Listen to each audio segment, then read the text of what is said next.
Hello दोस्तों, कैसे हैं आप लोग। आशा करता हूं आप सभी सकुशल अपने घर में होंगे और पढ़ाई जरूर कर रहे होंगे।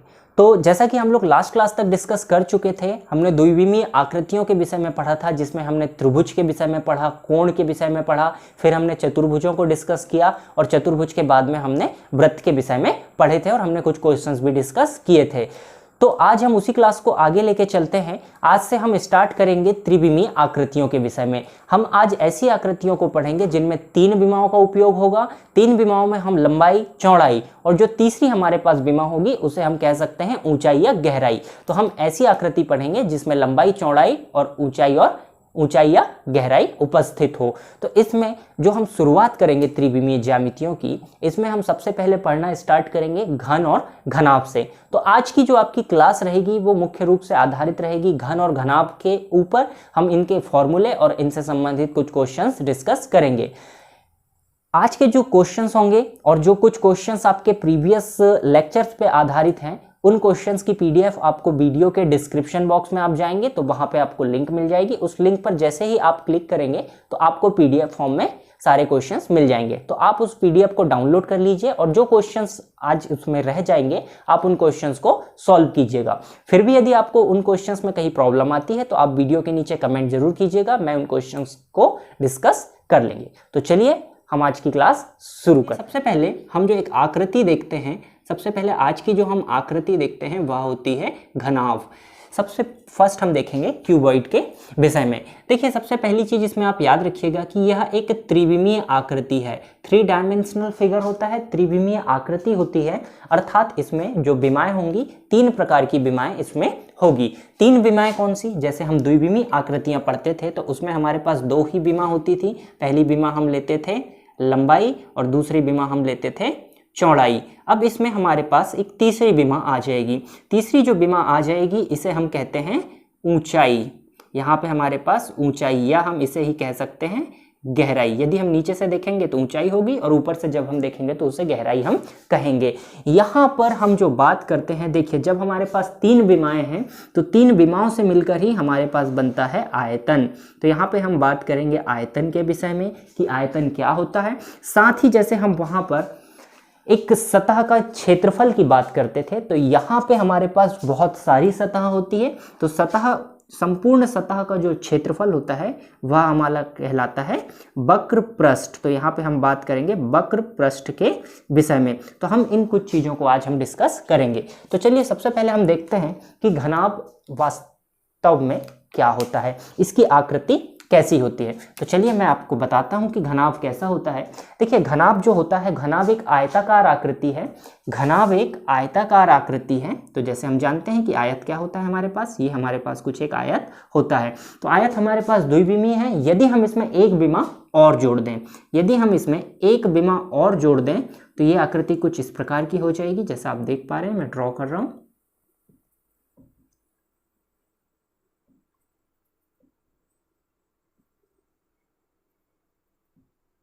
यह आकृति आपके पास कुछ इस प्रकार की हो जाएगी। तो आप देख सकते हैं कि इस आकृति में हमारे पास, देखिए हम इसे नाम देते हैं ABCD। ये आपका सामने वाला पोर्शन हो गया। पीछे वाला पोर्शन आप इसे कह सकते हैं PQR और S। तो देखिए, बाहरी जो आयत है इसे हमने नाम दिया ABCD और जो अंदर जो पीछे वाला भाग है उसे हमने नाम दिया PQR और S।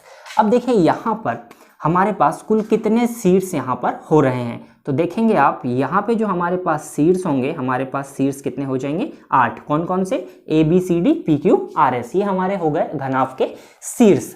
घनाभ में कुल कितनी भुजाएं होंगी? तो आप देख सकते हैं 1 2 3 4 भुजा नीचे, 4 भुजा ऊपर, 8 और 9 10 11 12। तो कुल यहाँ पे जो भुजाएं होंगी, भुजाएं कितनी होंगी आपके पास? कुल भुजाएं होंगी 12।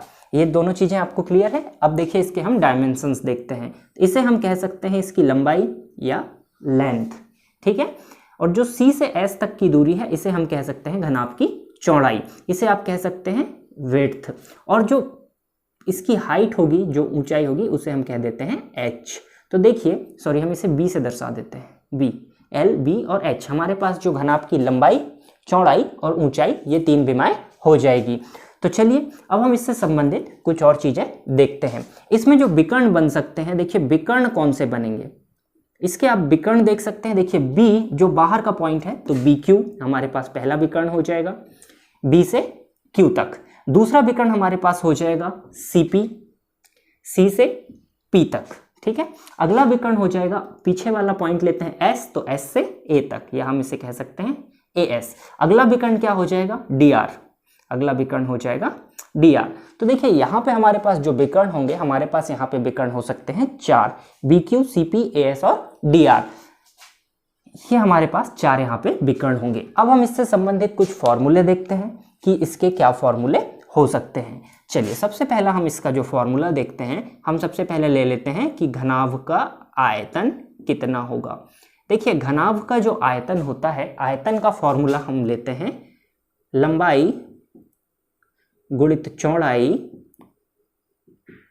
और साथ में हमारे पास आ जाता है ऊंचाई। लंबाई गुणित चौड़ाई गुणित ऊंचाई यदि हम लें तो ये हो जाएगा घनाभ के आयतन का फॉर्मूला। लंबाई को हम दर्शाते हैं L से, चौड़ाई को हम दर्शा रहे हैं B से, और ऊंचाई को हम दर्शा रहे हैं H से। तो ये हमारे पास कुल फॉर्मूला क्या आ जाएगा आयतन का, L, B और H। हम क्या कह सकते हैं, आयतन या volume V is equal to घनाभ के लिए क्या होता है, क्यूबॉइड के लिए L, B, H।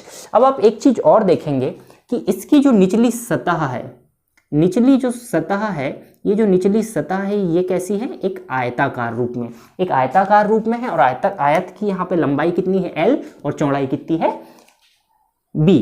तो यहाँ पे जो लंबाई और चौड़ाई आ रही है, तो लंबाई और चौड़ाई के स्थान पे मैं क्या लिख सकता हूँ, लंबाई और चौड़ाई हमारे पास क्या होता है, आयत का क्षेत्रफल, और आयत यहाँ पे कैसे है, आधार के रूप में। तो इसे मैं क्या लिख सकता हूँ, आधार का क्षेत्रफल गुणित ऊंचाई।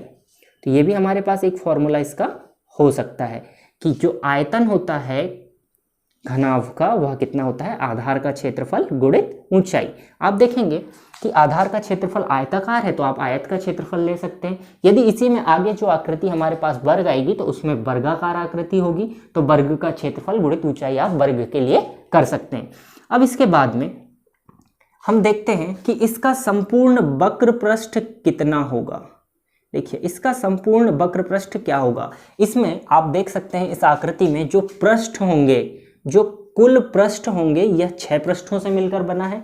ये सामने वाला भाग एक उसके ऊपर वाला, एक उसके पीछे वाला और एक नीचे वाला, 4 भाग और 2 भाग आजू बाजू से। तो कुल हमारे पास जो पृष्ठ हैं वे कितने होंगे, 6। तो टोटल इसका जो वक्र पृष्ठ होगा इन सभी 6 पृष्ठ के क्षेत्रफल का योगफल होगा। तो देखिए जो नीचे वाला पृष्ठ है इसका जो क्षेत्रफल होगा वह कितना होगा, लंबाई गुणित चौड़ाई, तो L इंटू बी।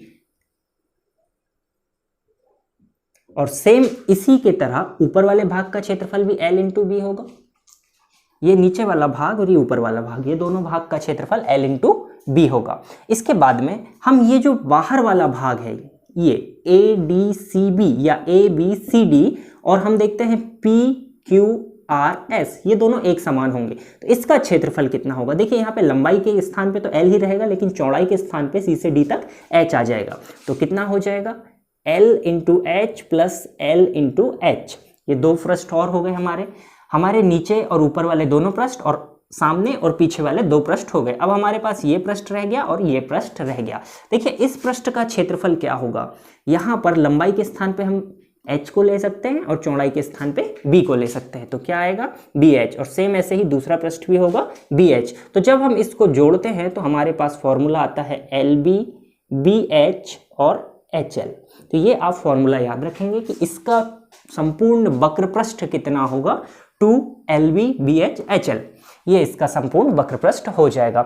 इसे आप एक तरीके से और याद रख सकते हैं कि देखिए जैसे आपके पास एक घनाभ आकार की कोई आकृति है और इससे आपको किसी पेपर से कवर करना है, इसे के ऊपर आपको कोई कागज पूरा चिपकाना है, तो आपको कुल कितने लंबे या कितने क्षेत्रफल कागज की आवश्यकता पड़ेगी। तो उसे हम कैसे ज्ञात कर सकते हैं, वक्र पृष्ठ के द्वारा। यदि आप वक्र पृष्ठ निकाल लेते हैं तो आप बता सकते हैं कि मुझे इतना बड़ा कागज लगेगा जिससे मैं इसे पूर्ण रूप से चिपका पाऊंगा, सारे जो इसकी सतह है उन्हें मैं कवर कर पाऊंगा या उन्हें मैं ढक पाऊंगा। इसके बाद में लास्ट हम देखते हैं कि इसके विकर्ण की लंबाई क्या होगी। तो देखिए इसके लिए जो विकर्ण का जो फॉर्मूला होगा, विकर्ण का फॉर्मूला आप याद रखिएगा, कर्णी के अंदर होगा लंबाई का वर्ग प्लस चौड़ाई का वर्ग प्लस ऊंचाई का वर्ग, ये हो जाएगा घनाभ के विकर्ण का फॉर्मूला। तो ये हमारा है घनाभ, ये घनाभ की कुछ प्रॉपर्टी, इस पे आधार पे हम कुछ क्वेश्चंस भी डिस्कस करेंगे। तो ये फॉर्मूले आप नोट कर लीजिएगा। यदि आप चाहें तो इन फॉर्मूले को आप डायरेक्ट भी याद रख सकते हैं कि डायरेक्ट ये फॉर्मूले आपके पास होते हैं, हमें इनका यूज करना है, अपने जो क्वेश्चंस होंगे उन्हें हमें सॉल्व करना है। चलिए इसके बाद हमने घनाभ अभी डिस्कस किया, अब हम घनाभ से संबंधित ही एक आकृति और डिस्कस करते हैं जिसे हम कहते हैं घन या क्यूब। तो अब हम डिस्कस करेंगे घन के विषय में, जिसे इंग्लिश में कहा जाता है क्यूब। अभी हम क्यूब के विषय में डिस्कस करेंगे। जैसे जब हम चतुर्भुज पढ़ रहे थे तो चतुर्भुज में हमने आयत और वर्ग दोनों को एक साथ डिस्कस किया था, ऐसे ही सेम हमारे पास त्रिविमीय ज्यामिति में दो आकृतियां होती हैं जिन्हें घन और घनाभ कहा जाता है। अब देखिए हमारे पास जो घन होता है, घन क्या होता है? घन एक ऐसी आकृति है जिसकी प्रत्येक सतह की जो लंबाई, चौड़ाई या ऊंचाई या प्रत्येक सतह का जो क्षेत्रफल हो वह एक समान हो, उस आकृति को हम कहेंगे कि वह आकृति हमारे पास घन आकार की है। देखिए मैं आपके पास एक डायग्राम बनाता हूं। ये जो आपके पास आकृति बन रही है ABCD, इसका सामने का भाग और पीछे का भाग हम ले लेते हैं PQR और S, PQRS अंदर का भाग। आप देखेंगे सेम ही आकृति आपके घनाभ की जैसी है, बस इसकी जो प्रत्येक भुजा है, प्रत्येक भुजा की जो लंबाई है वह एक समान होती है। तो हम प्रत्येक भुजा की लंबाई ले लेते हैं स्मॉल a। तो देखिए इसका जो आयतन होगा, आयतन यदि हम इस प्रकार की आकृति की बात करेंगे तो लंबाई गुणित चौड़ाई गुणित ऊंचाई ही होगा। लेकिन जब आप यहाँ पे देखेंगे कि यहाँ पे लंबाई, चौड़ाई और ऊंचाई तीनों आपके पास कितनी है, a into a into a, सभी के मान एक समान है। तो आपके पास जो आयतन का फॉर्मूला आ जाएगा वह कितना आ जाएगा, a क्यूब। तो घन का आयतन कितना होता है, a क्यूब। अब इसके बाद में हम इसे भी लिख सकते हैं किस प्रकार से, आधार का क्षेत्रफल गुणित ऊंचाई के रूप में। जब हम इसका वक्र पृष्ठ देखेंगे तो देखिए कितना होगा, जब आप यहाँ पे यदि इस फॉर्मूले में जब आप सभी पृष्ठों को देखेंगे तो सभी पृष्ठ का जो क्षेत्रफल होगा, लंबाई और चौड़ाई चूंकि एक समान है तो a इंटू a। तो यदि हम इन सभी के स्थान पे a इंटू a लिखेंगे तो हमारे पास जो वक्र पृष्ठ का फॉर्मूला आएगा वह कितना आएगा, 6a स्क्वायर। यदि एक पृष्ठ का क्षेत्रफल a स्क्वायर है और टोटल हमारे पास 6 पृष्ठ हैं तो टोटल हमारे पास कितना आ जाएगा, 6a स्क्वायर। यदि हम इसके विकर्ण का फॉर्मूला देखेंगे तो देखेंगे आप कि विकर्ण, सारे विकर्ण की जो लंबाई होगी वह एक समान होगी, क्योंकि आपके पास a सभी की लंबाई, चौड़ाई और ऊंचाई कितनी है, a। तो जब आप यहाँ पे मान रखेंगे तो विकर्ण क्या होता है, लंबाई का वर्ग प्लस चौड़ाई का वर्ग प्लस ऊंचाई का वर्ग। तो आपके पास ये जुड़कर कितना हो जाएगा, ये आपके पास हो जाएगा 3a स्क्वायर, और जो a स्क्वायर है ये कर्णी के बाहर आ जाएगा। तो आपके पास कितना बचेगा, √3a। ये घन के विकर्ण का फॉर्मूला होता है। तो ये फॉर्मूले आप याद रखिएगा, इन फॉर्मूले पे बेस्ड हम क्वेश्चंस डिस्कस करेंगे। तो ये आपके पास विकर्ण का फॉर्मूला हो जाएगा। चलिए अब हम जो हमारी सीट के कुछ क्वेश्चंस हैं उन्हें हम डिस्कस करते हैं। चलिए दोस्तों, अब हम जो अभी हमने कंसेप्ट पढ़े इससे संबंधित हम कुछ क्वेश्चंस डिस्कस कर लेते हैं। तो चलिए देखिए, आप क्वेश्चंस आपके सामने हैं, हम देखते हैं जो हमारी सीट है, सीट के हम क्वेश्चन नंबर 8वें क्वेश्चन से हम शुरुआत करते हैं। तो देखेंगे हम कि 8वां क्वेश्चन हमें क्या दिया हुआ है। तो आप देखिए 8वां क्वेश्चन आपको दिया हुआ है कि एक घन का कुल क्षेत्रफल 960 वर्ग सेंटीमीटर है। तो देखिए क्वेश्चन नंबर 8वां हम डिस्कस कर रहे हैं। आपको क्या दिया है, घन का जो कुल क्षेत्रफल आपको दिया है, घन का कुल क्षेत्रफल आपको दिया हुआ है। कुल क्षेत्रफल आपको कितना दिया है, 960 वर्ग मीटर। ये आपको दिया हुआ है सवाल में कि कुल क्षेत्रफल कितना है, 960 वर्ग मीटर है। इसके बाद आपसे पूछा है कि घन का आयतन कितना होगा। चलिए अब हम इसे सॉल्व करते हैं। देखिए हम जानते हैं चूंकि घन का जो कुल क्षेत्रफल होता है वह कितना होता है, 6a स्क्वायर बराबर आपको कितना दिया हुआ है, 960 वर्ग मीटर। तो आप यहाँ से a का मान निकाल लीजिए। तो a square is equal to कितना हो जाएगा, 960 बटे 6। 6 से जब आप इसे काटेंगे तो 6 कम 6, यहाँ बचेगा 3, 36, 6 6 36। तो आपके पास कितना आ जाएगा, 160। और जब आप a का मान निकालेंगे तो यह कितना हो जाएगा आपके पास, √160। तो देखिए इसे आप कैसे तोड़ सकते हैं कर्णी 160 को। 4 गुणित 4, 4 चौ 16 इंटू 2 इंटू 5, ये इसके गुणनखंड होंगे। लेकिन यहाँ पे केवल एक ही जोड़ा बनेगा, तो आपके पास कितना आ जाएगा, 4 करनी 10। तो आपके पास एक भुजा का मान कितना आ गया, 4 करनी 10। और इकाई आपको क्या चल रही है, वर्ग मीटर, तो आपके पास यहाँ पे भी कितना हो जाएगा, मीटर में हो जाएगा। अब आपसे सवाल में क्या पूछा है, आपसे सवाल में पूछा है कि इसका आयतन कितना होगा। तो देखिए, इसका जब आपको आयतन ज्ञात करना है तो आप घन के आयतन का फॉर्मूला जानते हैं। आयतन का फॉर्मूला कितना होता है, a क्यूब, आप यहाँ पे a का मान रख देंगे, 4 करनी 10 की घात 3, ये आपके पास हो जाएगा। तो देखिए 4 की घात 3 जब आप करेंगे तो 4 चौ 16, 16 चौ 64, और जब आप करनी 10 का मान 10 की घात 3 करेंगे तो देखिए रूट 10 टू द पावर 3 आपके पास कितना हो जाएगा, root 10 multiply by root 10 multiply by root 10 आपके पास हो जाएगा। अब आप जानते हैं कि करनी 10 गुना करनी 10 जब आप करते हैं तो आपके पास जो संख्या हो करनी यहाँ से हट जाती है। तो इसका मान कितना आ जाएगा, 64 गुणित 10 रूट 10। तो आप इसे हल कर लीजिए, आपके पास आ जाएगा 640 करनी 10। और चूंकि आपके पास आयतन है तो आयतन की इकाई आपके पास क्या होगी, घन मीटर। तो आपका इस क्वेश्चन के लिए आंसर कितना हो जाएगा, 640 करनी 10 घन मीटर। नौवां जो आपको क्वेश्चन दिया हुआ है, क्वेश्चन आपसे कह रहा है कि एक घन का कुल आयतन 2700 घन सेंटीमीटर है, इसका कुल क्षेत्रफल कितना होगा। तो चलिए हम करते हैं क्वेश्चन नंबर 9। इसमें हमें दिया है कि घन का कुल आयतन, आपको घन का कुल आयतन दिया हुआ है, आयतन आपको दिया हुआ है 27,000 घन मीटर, ये आपको यहाँ पे आयतन दिया हुआ है। और आपसे सवाल में क्या पूछा है, कुल क्षेत्रफल कितना होगा। कुल क्षेत्रफल आपसे पूछा है क्वेश्चन में, आपको कुल क्षेत्रफल ज्ञात करना है। तो देखिए आपको आयतन दिया हुआ है, आयतन की सहायता से हम ज्ञात कर सकते हैं इसकी एक भुजा का मान। तो चलिए हम जानते हैं कि आयतन क्या होता है घन का, a की घात 3 बराबर कितना दिया हुआ है आपको, 27,000। आप यहाँ से निकाल सकते हैं a का मान, तो क्या होगा, यहाँ पे घनमूल हो जाएगा कितना, 27,000। और आप बहुत आसानी से जानते हैं 27 होता है 3 का, और 3 शून्य है तो 1 शून्य, तो ये हो जाएगा 30 का घन। तो a बराबर आपके पास आ जाएगा 30, और इकाई क्या आ जाएगी आपके पास, मीटर। तो आपके पास एक भुजा का मान आ गया 30 मीटर। अब आपको निकालना है कुल क्षेत्रफल।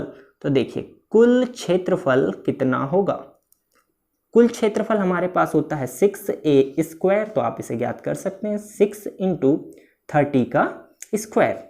तो 6 इंटू 30 का वर्ग कितना होता है, 900, और आप इसका गुणा कर सकते हैं, 6 9 के 54, तो 5400। और क्षेत्रफल है तो इकाई कितनी आएगी, वर्ग, और क्या इकाई चल रही, मीटर, तो मीटर का मीटर आपके पास हो जाएगा। चलिए अगला क्वेश्चन देखते हैं, क्वेश्चन नंबर 10वां। क्वेश्चन नंबर 10वां आपको दिया है कि एक आयताकार ठोस की लंबाई ज्ञात कीजिए। एक आयताकार ठोस है, अर्थात हमें क्या दिया हुआ है, घनाभ। एक घनाभ की लंबाई ज्ञात कीजिए जिसका आयतन 450 घन सेंटीमीटर है। तो देखिए आपको क्या दिया हुआ है, घनाभ का आपको आयतन प्रश्न में दिया हुआ है, कितना दिया है, 450 घन सेंटीमीटर आपको दिया हुआ है, तथा चौड़ाई और ऊंचाई क्रमशः 10 सेंटीमीटर और 5 सेंटीमीटर है। तो देखिए इसकी आपको दी हुई है चौड़ाई, चौड़ाई कितनी दी है, 10 सेंटीमीटर, और आपको दिया है ऊंचाई, ऊंचाई कितनी दी हुई है, 5 सेंटीमीटर आपको दी हुई है। आपको क्या क्या ज्ञात करना है, लंबाई ज्ञात करना है, और साथ में ही आपको बोला है कि इसका पृष्ठ क्षेत्रफल भी ज्ञात कीजिए। तो लंबाई और पृष्ठ क्षेत्रफल हमें ज्ञात करना है। तो देखिए लंबाई जब हमें ज्ञात करना है तो चौड़ाई और ऊंचाई हमें दी हुई है, और साथ में क्या दिया है, आयतन। तो हम जानते हैं आयताकार आकृति है मतलब घनाभ है, तो घनाभ का जो आयतन होता है वह कितना होता है, लंबाई गुणित चौड़ाई गुणित ऊंचाई, हमारे पास फॉर्मूला है, ठीक है। तो देखिए लंबाई आपको नहीं दी है तो आप इसे ले सकते हैं L, चौड़ाई आपको दी है 10, ऊंचाई आपको दी है 5, और आयतन आपको दिया है 450। तो यहाँ से जब आप L का मान निकालेंगे तो 450 बटे 10 गुणित 5, 50 बटे में आ जाएगा 50, 0 से 0 कैंसिल, 5 से 45 कैंसिल, तो कितना आ जाएगा, 9। तो आपके पास जो लंबाई आ जाएगी, लंबाई कितनी आ जाएगी आपके पास, 9। यहाँ से 9 और इकाई क्या चल रही है हमारे पास सेंटीमीटर। तो देखिए लंबाई आपके पास आ गई 9 सेंटीमीटर।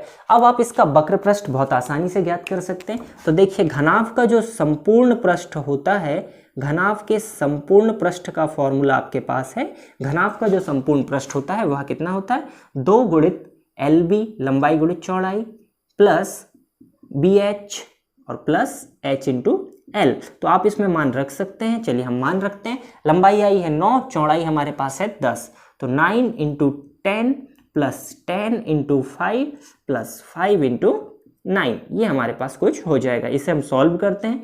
9 दहम 90, 9 10 ज़ा 90, 10 5 ज़ा 50 प्लस 5 9 ज़ा 45। आप इसे ऐड कर दीजिए। चलिए हम इसे जोड़ते हैं।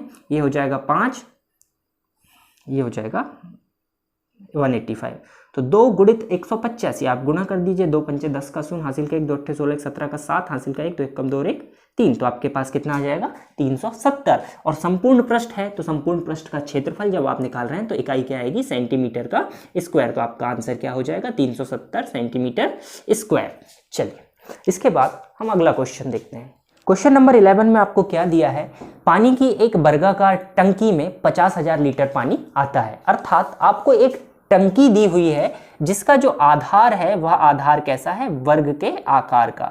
ऐसा आपके पास कोई एक टंकी है, इसका जो आधार आपको दिया हुआ है वह कितना दिया है, वर्गाकार। तो ये आपको दिया है वर्गाकार आधार वाली आपके पास कोई टंकी है, इसका आधार कैसा है, वर्गाकार। इसमें जो पानी आता है इसका आयतन कितना दिया हुआ है आपको, 50,000 लीटर। इसमें जो अंदर कैपेसिटी है वह कितनी है, 50,000 लीटर। और साथ ही आपको सवाल में दिया हुआ है कि इसकी जो ऊंचाई है वह ऊंचाई कितनी दी हुई है आपको, 2 मीटर। आपको इसकी ऊंचाई दी हुई है 2 मीटर। अब आपसे सवाल में क्या पूछा है कि टंकी की जो अन्य भुजाएं रह गई हैं उन भुजाओं की लंबाई आपको बताना है। अर्थात ये जो नीचे वर्ग बना हुआ है इस वर्ग की भुजाओं के विषय में आपसे सवाल में पूछा है। अब देखिए इसकी एक सतह तो वर्गाकार है लेकिन इसमें ऊंचाई हमें दी हुई है, ऊंचाई का मान कुछ अलग है। अर्थात ये जो क्वेश्चन हमारा बन रहा है ये बन रहा है घनाभ से संबंधित।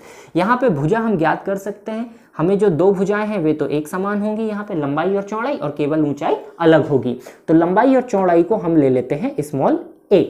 अब देखिए आयतन हमें दिया हुआ है लीटर में, लेकिन हम आयतन की इकाई क्या जानते हैं, हमारे पास होता है घन मीटर। तो सबसे पहले इस लीटर को हमें बदलना होगा घन मीटर में। तो देखिए इसे हम कैसे बदल सकते हैं, चूंकि हम जानते हैं कि 1000 लीटर बराबर कितना होता है, 1 घन मीटर। 1000 लीटर बराबर कितना, 1 घन मीटर, या 1 घन मीटर में कितने लीटर होते हैं, 1000 लीटर। तो हमें निकालना है 50,000 लीटर बराबर कितने घन मीटर होंगे। तो इसे हम कैसे निकाल सकते हैं, देखिए 50,000 बटे हम कर देंगे 1000, 1 2 3, 1 2 3। तो आपके पास कितना आ जाएगा, 50 घन मीटर या मीटर की घात 3। ये हमारे पास आ गया इस टंकी का आयतन। यहाँ तक आपको क्लियर हो गया। अब चलिए इसके बाद देखते हैं, हमें आयतन आ गया और हम जानते हैं कि जो घनाभ है इसका जो आयतन होता है, आयतन कितना होता है हमारे पास, लंबाई गुणित चौड़ाई गुणित ऊंचाई। या हमारे पास इसका सेकंड फॉर्मूला क्या है, आधार का क्षेत्रफल गुणित ऊंचाई। तो आधार का क्षेत्रफल गुणित ऊंचाई, हम इसी फॉर्मूले का उपयोग करते हैं, आधार का क्षेत्रफल गुणित ऊंचाई। अब देखिए आधार इसमें हमें सवाल में ही दिया हुआ है कि वर्गाकार है, तो वर्ग का क्षेत्रफल कितना होता है, a² इंटू ऊंचाई हमें दी हुई है 2 मीटर। इसके बाद में आयतन भी हम निकाल चुके हैं, कितना, 50। तो देखिए जब आप 2 का पक्षांतर करेंगे तो आपके पास कितना आ जाएगा, a² = 50 बटे 2। इसे आप काट दीजिए, आपके पास आ जाएगा 25। तो a का मान कितना आ जाएगा आपके पास, 5 मीटर। तो आपके पास यहाँ पे भुजाओं के मान कितने हो जाएंगे, 5 मीटर। चल क्वेश्चन नंबर 12 आपको दिया है कि उस खंभे की लंबाई ज्ञात कीजिए जिसे 8 बाई 6 बाई 4 मीटर के कमरे में रखा जा सकता है। तो देखिए आपको इस सवाल में एक कमरा दिया हुआ है, एक रूम दिया हुआ है जिसकी लेंथ कितनी है, 8 बाई 6 बाई 4, और इकाई क्या दी हुई है, मीटर। तो एक कमरा दिया है जिसकी लंबाई 8 मीटर है, चौड़ाई 6 मीटर और ऊंचाई आप कह सकते हैं 4 मीटर है। तो देखिए हमें उस लंबे से लंबे खंभे की लंबाई निकालना है जिसे हम इस कमरे में रख सकते हैं। तो देखिए इस कमरे में यदि मैं कुछ इस स्थिति में खंबा रखता हूँ तो कितना लंबा मैं रख सकता हूँ, 8 मीटर का खंबा मैं रख सकता हूँ। यदि मैं खंबे को खड़ा रखना चाहूँ तो कितना रख सकता हूँ, 4 मीटर। ये मेरे पास दो स्थितियाँ यहाँ पे हो रही है। और यदि मैं आड़ा रखना चाहूँ तो मैं रख पाऊँगा 6 मीटर का। तो देखिए लंबे से लंबे खंबे की लंबाई मुझे निकालना है तो मैं खंबे को रखूँगा कुछ इस स्थिति में, विकर्ण की स्थिति में, या स्थिति आप बोल सकते हैं ए बी की स्थिति में रखूँगा। और चूँकि सभी जो विमाएँ हैं ये अलग अलग लंबाई की है, तो अर्थात हमारे पास जो कमरा दिया है वह किस आकृति का दिया है, घनाभ के आकार का। तो और हम खंबे को रखेंगे विकर्ण के रूप में, तो हमें यहाँ पे क्या निकालना होगा, कितनी लंबाई, तो विकर्ण की लंबाई हमें ज्ञात करना होगा। और हम जानते हैं कि घनाभ के विकर्ण की जो लंबाई होती है उसे हम कैसे ज्ञात करते हैं, कर्णी के अंदर जो आपके पास कमरा है या जो आयत है या जो घनाभ है उसकी लंबाई का वर्ग प्लस चौड़ाई का वर्ग प्लस ऊंचाई का वर्ग। तो आपके पास कितना हो जाएगा, लंबाई का वर्ग प्लस चौड़ाई का वर्ग प्लस ऊंचाई का वर्ग आपका हो जाएगा। आप इसे सॉल्व कर सकते हैं। तो देखिए 8 का वर्ग हो जाएगा 64, 6 का वर्ग हो जाएगा 36 प्लस 4 का वर्ग हो जाएगा 16। जब आप इसे ऐड करेंगे 64 और 36 100 और 116, तो आपका आंसर कितना आ जाएगा, 116। कर्णी के अंदर 116 मीटर लंबा खंबा आप रख सकते हैं इस कमरे में। तो कमरे के अंदर जो हम सबसे लंबा खंबा रख सकते हैं उसकी लंबाई कितनी होगी, 116 मीटर उसकी अधिकतम लंबाई हो सकती है। चलिए इसके बाद हम अगला क्वेश्चन देखते हैं। अगला क्वेश्चन आपसे कह रहा है कि एक टैंक की माप ज्ञात कीजिए जिसकी जो गहराई दी है वह आपको कितनी दी है, 2.56 मीटर। जैसे सपोज यदि आपके पास ये एक टैंक है तो इस टैंक की आपको जो गहराई दी हुई है वह कितनी दी है, 2.56 मीटर। तो गहराई आपको दी हुई है 2.56 मीटर और आपको साथ में क्या दिया हुआ है कि उसमें 3000 लीटर पानी भरा हुआ है। तो देखिए इस टैंक की जो कैपेसिटी है इसमें कितना पानी आ सकता है, 3000 लीटर इसमें पानी आ सकता है। और आपको साथ में क्या दिया हुआ है, इसके बाद सवाल में आपको दिया हुआ है कि टैंक की लंबाई चौड़ाई से 3 गुनी है। लंबाई जो है चौड़ाई से 3 गुनी है। तो देखिए हम क्या ले सकते हैं कि यदि हम मानते हैं कि चौड़ाई हमें दी हुई है कितनी, हमने मान लिया कि x मीटर, तो इसकी लंबाई कितनी हो जाएगी, इसकी लंबाई आपकी हो जाएगी 3x मीटर, क्योंकि 3 गुनी हमें दी हुई है। तो ये हमारे पास लंबाई चौड़ाई आ गई, ऊंचाई हमें प्रश्न में दी हुई है और हमें आयतन भी दिया हुआ है। अब आप देखेंगे कि यहाँ पे जो आपको आयतन दिया हुआ है, आयतन आपको लीटर में दिया हुआ है। आप जानते हैं कि 1 घन मीटर में 1000 लीटर होते हैं, तो इसे आप घन मीटर में कन्वर्ट करेंगे। तो जब आप इसे घन मीटर में कन्वर्ट करेंगे तो आपके पास कितना आ जाएगा, 3000 बटे 1000 और इकाई क्या आ जाएगी आपके पास, मीटर क्यूब। तो देखिए 3 0 से 3 0 कैंसिल हो जाएंगे, तो आयतन कितना आ जाएगा आपके पास, 3 घन मीटर। और आप जानते हैं कि टंकी की लंबाई चौड़ाई और ऊंचाई सभी अलग अलग है, तो ये एक घनाभ के आकार का होगा। तो इसका जो आयतन होगा, आयतन आपके पास कितना आ गया, 3 घन मीटर या 3 मीटर क्यूब। और आयतन कितना होता है, लंबाई गुणित चौड़ाई गुणित ऊंचाई। तो लंबाई आपके पास कितनी है 3x, चौड़ाई आपके पास कितनी है x और ऊंचाई आपके पास कितनी दी हुई है 2.56 इज इक्वल टू कितना हो गया आपके पास 3।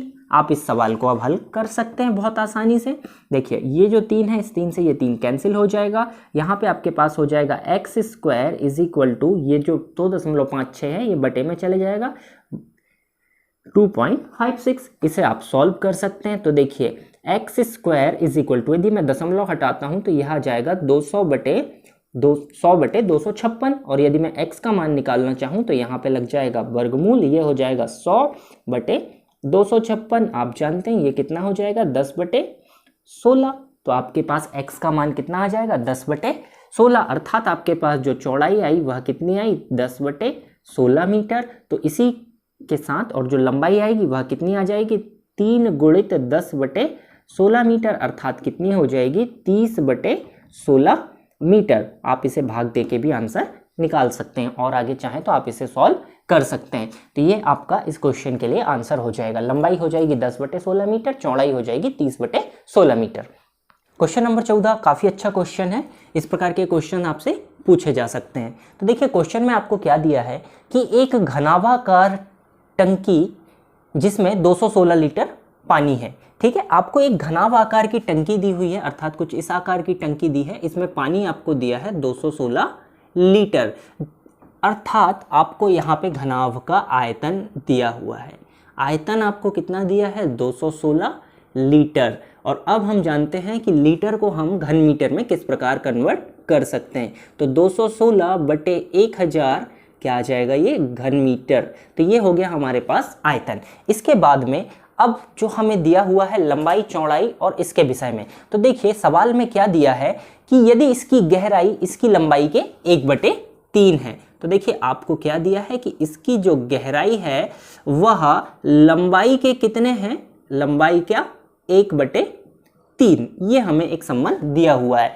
तो देखिए हमारे पास लंबाई नहीं है तो हम मान लेते हैं कि लंबाई कितनी होगी। चलिए हम मानते हैं कि माना लंबाई कितनी हो जाएगी। मान लेते हैं हम कि हमारे पास लंबाई कितनी है? x metre. तो हम जानते हैं हमारे पास गहराई कितनी हो जाएगी इस टैंक की?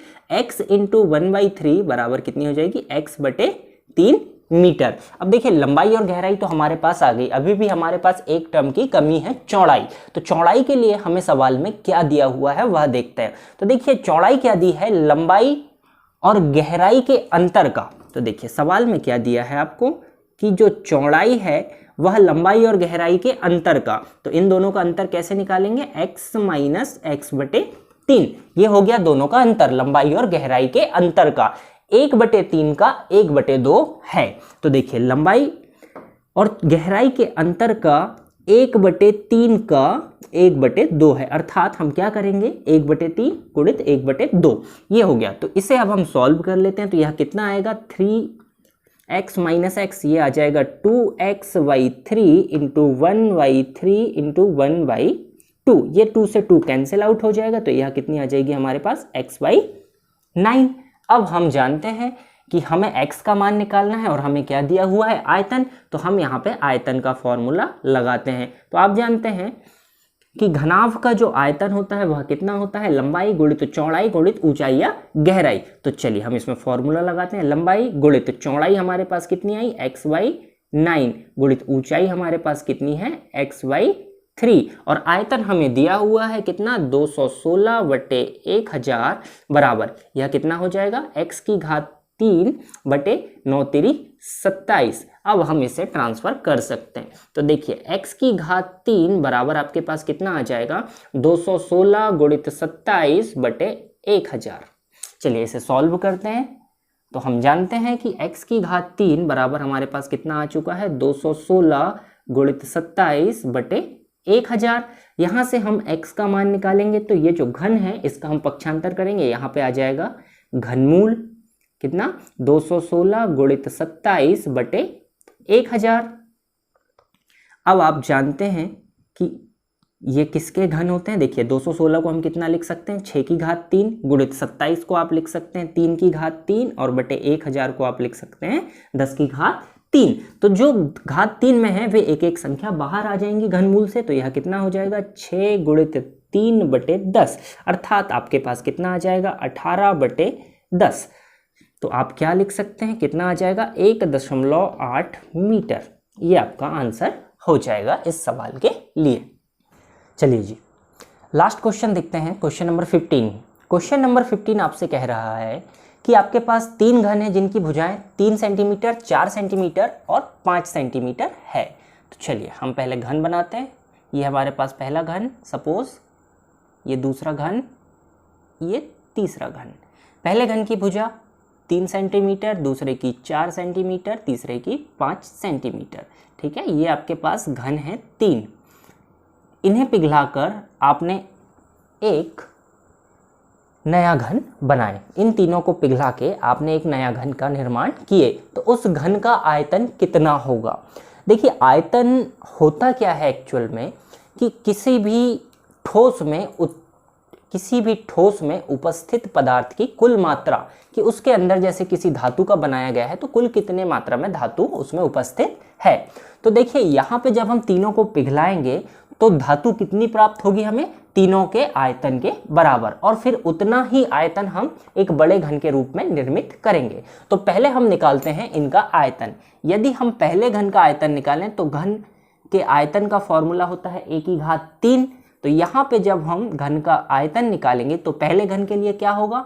3 की घात 3, दूसरे घन के लिए कितना होगा 4 की घात 3 और तीसरे घन के लिए कितना होगा 5 की घात 3। तो देखिए इसका आयतन कितना आएगा, पहले का आ जाएगा 27 घन सेंटीमीटर, दूसरे का 64 घन सेंटीमीटर और तीसरे का 125 घन सेंटीमीटर। तो यहाँ पे तीनों का जो कुल आयतन होगा वही हमारे उस घन का भी आयतन होगा। जो बड़ा घन हम बनाएंगे उसका भी आयतन इतना होगा। तो कुल आयतन कितना होगा हमारे पास 27 प्लस 64 प्लस 125। अब आप इसे जोड़ सकते हैं, 7 और 4 11 और 5 16 का 6 हासिल का 1, 2 और 1 3, 3 और 6 9 और 2 11 का 1 हासिल का 1। तो कितना आ जाएगा 216। अब यदि इस सवाल में आपसे पूछता कि जो नया आपका घन बनेगा इन तीनों को मिलाने पे जो आपका एक बड़े घन का निर्माण होगा उसकी भुजा कितने सेंटीमीटर की होगी, तो इसकी भुजा की लंबाई यदि आपसे पूछता।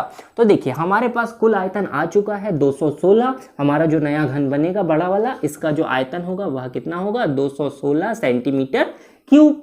तो यहाँ से जो 216 सेंटीमीटर क्यूब है ये नए घन का आयतन है, तो हम इसकी भुजा निकाल सकते हैं। तो आयतन कितना दिया है 216, तो a बराबर कितना हो जाएगा, करनी के अंदर 216, तो a का मान कितना आ जाएगा 6 सेंटीमीटर।